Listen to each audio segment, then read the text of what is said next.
Muli pong nagbigay si Doc Sigi ng pondo para ibigay natin sa mga nangangailangan.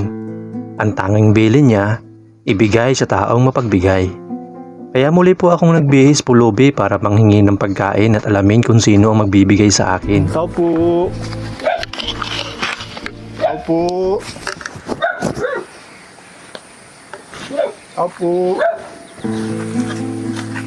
Pwede po makain yung pagkain? Wala po. Wala kang pagkain dyan? Gutom sana. Wala po. Doon po meron. Sa kabila. Salamat. Tao po. Tangi po pagkain. Ay, wala po. Wala ko. Sa'yo na lang. Ay, sige po.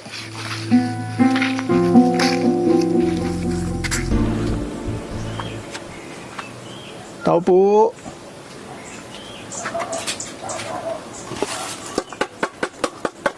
Tao po. Tulog na tulog yata. Nakahiga. Unat na unat.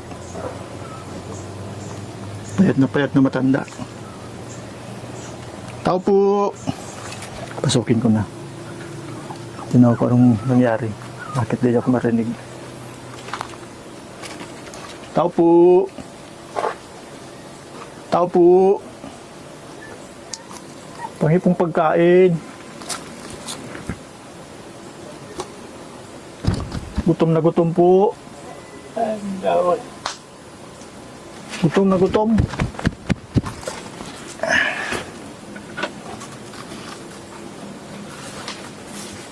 Nagagaling.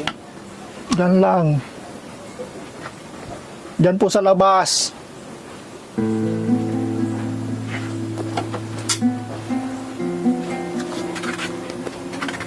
Nagising na si tatay. Pero mahinang mahina. Ano kaya ito? Kahit po konti lang.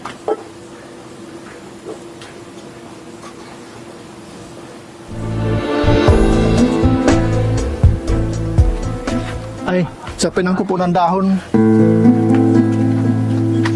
Hindi ko alam kung ano ang nag-udyo kay tatay para maging mabait sa akin.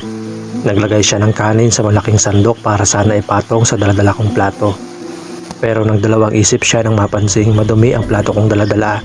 Kaya muli siyang bumalik sa loob ng bahay niya. Bumalik si tatay, ayaw niya sa plato ko. Parang kumuha siya ng ibang plato. Ayaw niya sa plato ko. Madumi nga naman.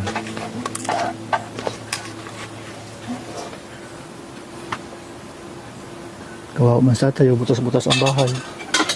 Yung pawid niya, tunaw na yung pawid niya. Tanggal na yung dingding ng bahay niya.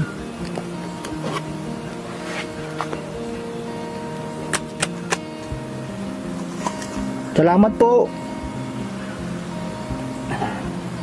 Bigyan niya ako, may gulay pa.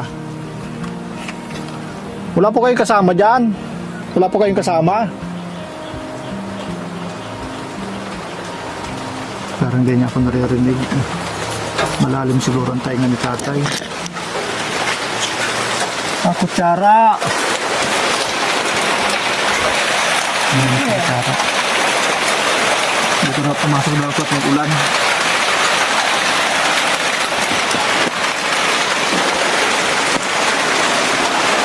Natulo na po sa bahay nyo. Hindi nyo po ako naririnig.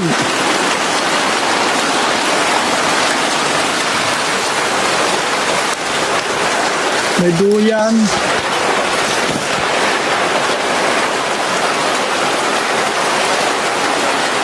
Hindi niyo po ako naririnig. Parang malalim ang tayo ni tatay. Hindi niyo ako naririnig. May tubig po kayo, tay? Nagpikit na ang mata. Nagpikit na ang mata. Parang wala siyang kasama dito. Parang siya lang mag-isa. Wala ibang damit ay.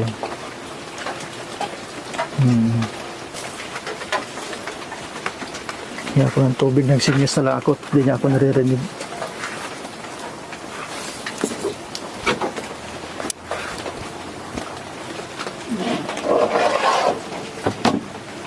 Ito ang tubig niya.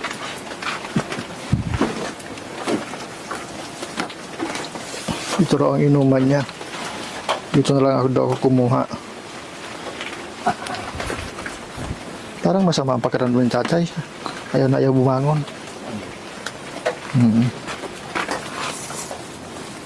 Tay, salamat po. Uwi na po ako. Salamat po sa kabaitan. Sa puntong ito, hindi ko tiyak kung ano talaga ang dahilan kung bakit tila ayaw umimik sa akin ni tatay. Natatakot lang ba siya? Masama ang pakiramdam? O katulad ng hinala ko, malalim lang ang pandinig ni tatay. Pero sapat na ang ipinakita niyang kabaitan para sa kanya ko ibigay ang pinabibigay ni Doc Siggy. Dala natin siya ng groceries.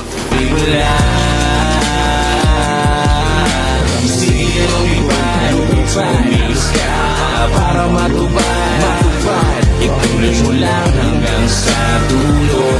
Ituloy mo lang, tuloy mo lang. Matutumba, madadapa, pero lagi sa tayo. Itinaya mo na ang lahat, dugot, pawis, pag-ibato. Ang dami ng sinakripisyo, ayaw ka pa mahinto.